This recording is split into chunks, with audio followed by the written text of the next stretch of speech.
अरे अभी तो पार्टी शुरू हुई है।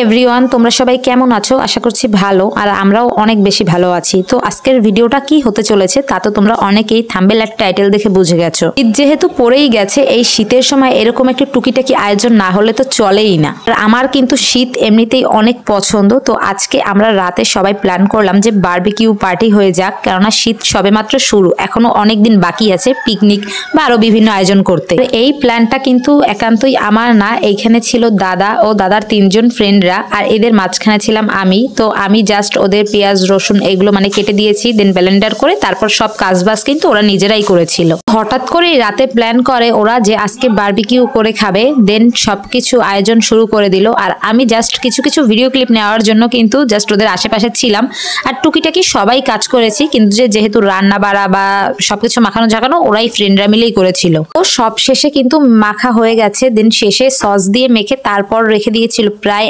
1-1.5 ঘন্টার মতন।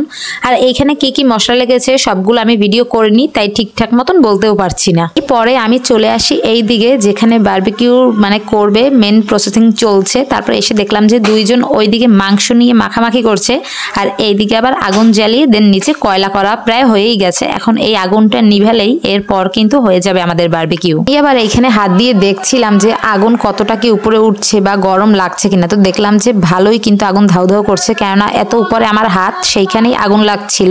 আর ওইটার উপরে যদি মাংস দেওয়া হয় তাহলে তো মাংস পুরো পুড়েই যাবে। দেন আমরা কিছুক্ষণ ওয়েট করলাম যে আগুনটা আর একটু নিভু নিভু হোক, তারপরে মাংসগুলো দেওয়া যাবে। তো সবশেষে দেখলাম যে হালকা হালকা একটু আগুনটা নিভে এসেছে, যেটুকু আছে ওইটুকু তো মাংস হয়েই যায়। তারপর দেখো এটার উপরে কিন্তু পুরো তেল মেখে দিয়েছিল, এরপর মাংসগুলো অল্প অল্প করে দিয়ে দেবে। আর এইখানে কিন্তু প্রায় 3 বার মাংস দেওয়া লাগছে, দেন নামানো লাগছে, কেননা আমাদের যেহেতু নেটটা ছোট তাই একেবারে সব মাংসগুলো হয়নি। শীতের রাতে এই রকমের আগুনের পাশে বসে কোনো কিছু খাওয়া ভাই এত পরিমাণ যে মজা, এই কারণেই হয়তো শীতটা আমার ভালো লাগে। আর কেন জানি যতই শীতে যদি আমি কাঁপিও, তারপরও আমার শীতকালটাই বেশি ফেভারিট।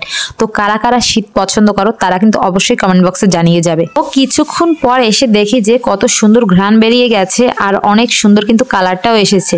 তো এইখানে আবার পথিকদার তেল আর জানি কি মিশিয়ে মাংসের উপরে দিচ্ছিল।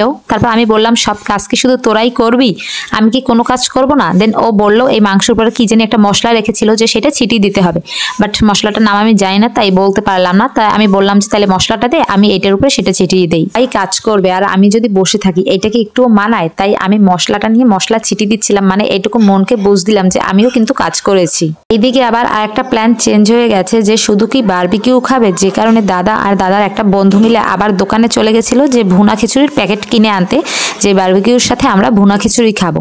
তো অবশেষে দেখো আমাদের ফার্স্টে যেটা দিয়েছিলাম সেই বারবিকিউ হয়ে গেছে। দেন এরপরে কিন্তু ওরা আরো 2 বার দিয়েছিল, যেগুলো আর আমি এখানে ছিলাম না, যে কারণে কোনো ভিডিও ক্লিপ করা হয়নি।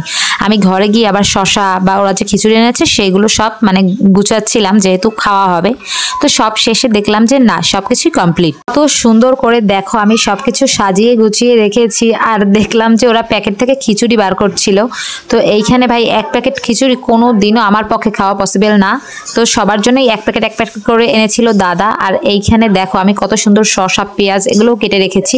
দেন সবশেষে একটা কথাই যে বারবিকিউটা কিন্তু অনেক মজা হয়েছিল, বাট খিচুড়িটা তেমন আমার কাছে বেশি ভালো লাগে। খাওয়া দাওয়ার সময় আর কোনো ভিডিও করা হয়নি, একেবারে আমার খাওয়া শেষ। দেখলাম যে ওদের 4 জনের জন্য কোকাকোলা এনেছে, আর আমি যেহেতু কোকাকোলা খাই না তাই আমার জন্য আবার একটা আরসিও এনেছে, কেননা আমি আরসি বেশি পছন্দ করি। তো আমরা মোট 5 জনই ছিলাম, তো 5 জনের জন্য 5টাই ছিল। দেন আমি বেশি খুশি হয়েছি এইটার জন্য যে আমার জন্য একটা 7 আপ এনেছে। তাই চলো আজকের মতন ভিডিওটা এইখানে শেষ করছি, আবার দেখাবেন নেক্সট ব্লগে।